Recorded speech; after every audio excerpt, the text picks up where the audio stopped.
Sa isang lungsod na laging gising, kung saan ang mga ilaw ay tila mga bituin sa lupa, tahimik na namumuhay si Leah, isang simpleng babae na nagtatrabaho bilang isang graphic artist sa gabi.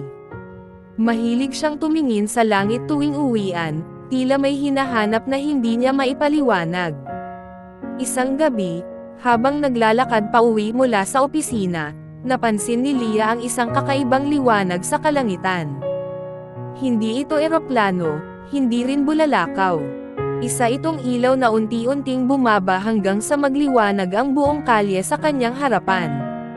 Sa gitna ng kalsadang tahimik, tumambad sa kanya ang isang nilalang, isang lalaki, nakasuot ng puting kasuotan, may pakpak na tila yari sa liwanag. Sa kanyang noo ay may marka ng isang bituin. "Huwag kang matakot," bulong ng nilalang. "Ako si Kale." Si Kale ay isang anghel na nagbabantay sa pagitan ng mundo ng mga tao at ng langit. Ngunit sa di maipaliwanag na dahilan, nahulog siya, hindi sa kasalanan, kundi sa pag-ibig sa mundo ng mga tao. Habang inaalagaan ni Leah si Kale sa kanyang apartment, unti-unting bumubuo ng koneksyon ang kanilang mga puso. Si Kale, bagamat hindi sanay sa teknolohiya, ay natutong humanga sa sining at damdamin ng mga tao. Si Leah naman, sa unang pagkakataon sa kanyang buhay, ay naramdaman ang uri ng pagmamahal na walang hinahanap na kapalit. Ngunit may isang problema. Ang mga anghel ay hindi dapat magmahal ng tao.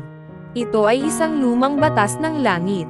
Kung hindi babalik si Kale sa kanyang mundo bago ang ika-7 gabi, mananatili siyang mortal, ngunit mawawala ang kanyang alaala.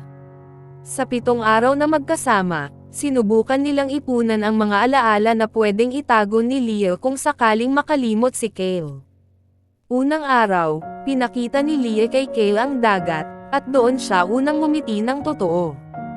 Ikalawang araw, pinuntahan nila ang isang museum, at nagulat si Kale sa kagandahan ng mga gawang tao.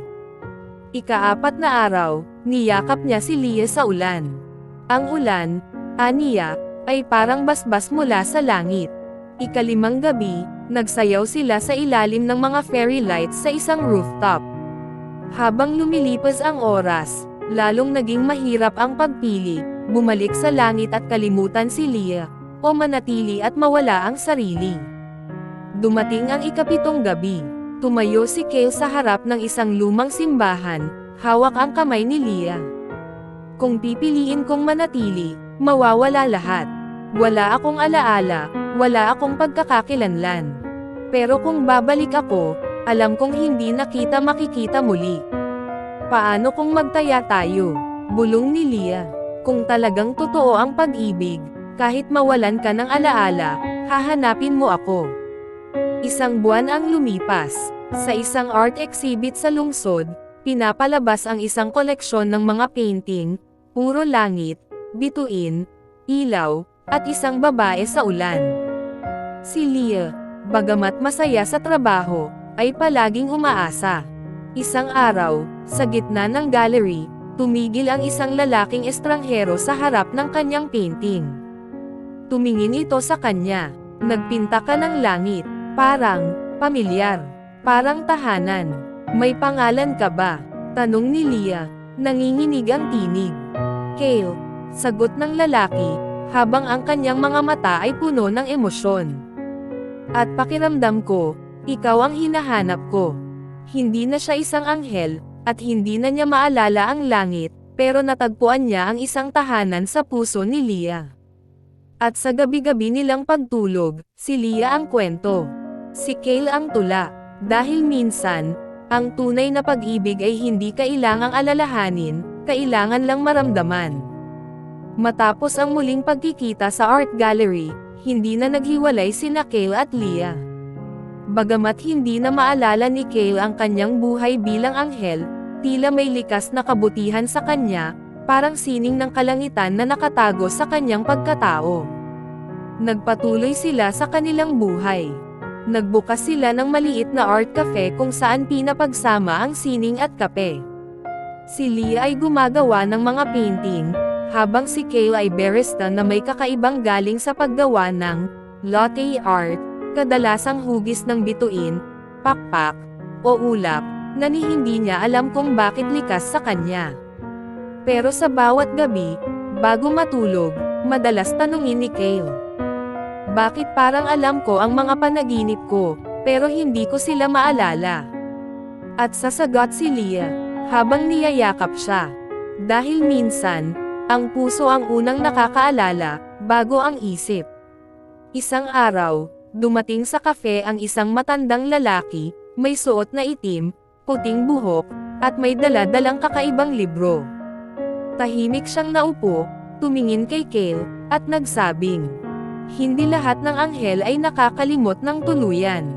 Papasensya na po," tanong ni Kale, naguguluhan.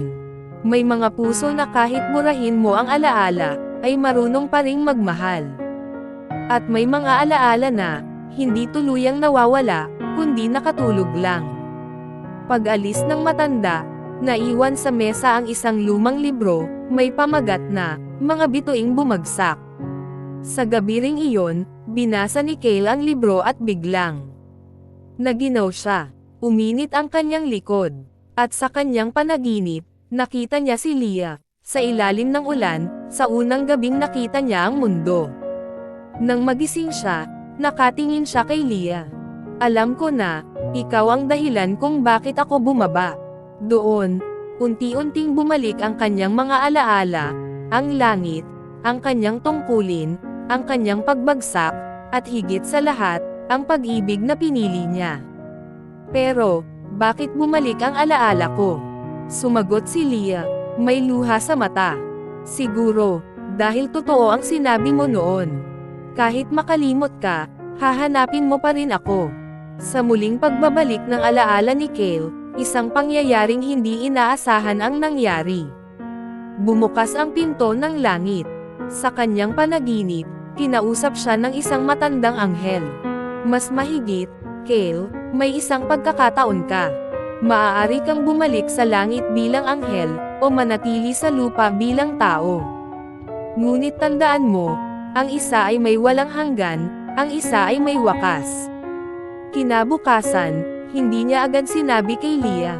Tahimik siyang nagluto ng agahan, pinanood niya ito habang nagpipinta, at niyakap niya ito ng matagal. "Ipinagpalat ko na noon ang langit para sa'yo," sabi ni Kale, habang mahigpit ang yakap. "At kung pipili pa ako ngayon, pipiliin pa rin kita. Kahit ito'y may wakas, kung ikaw ang simula." Lumipas ang mga taon. Nagpakasal sila sa ilalim ng mga ilaw, kung saan may mga puting papel na may porma ng pakpak, at mga bulaklak na kulay langit.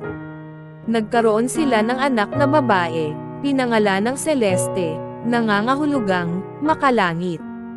Hindi na bumalik si Kale sa langit, ngunit naging anghel siya sa sariling paraan, sa pagiging mabuting ama, tapat na asawa, at inspirasyon sa iba. At tuwing gabi, sa tabi ni Leah, lagi niyang binubulong, "Mas mahigit, hindi mo ako iniligtas, Leah. Minahal mo ako hanggang ako'y maging tao. At sa pag-ibig mo, natutunan kong ang tunay na langit ay hindi lugar, kundi ikaw."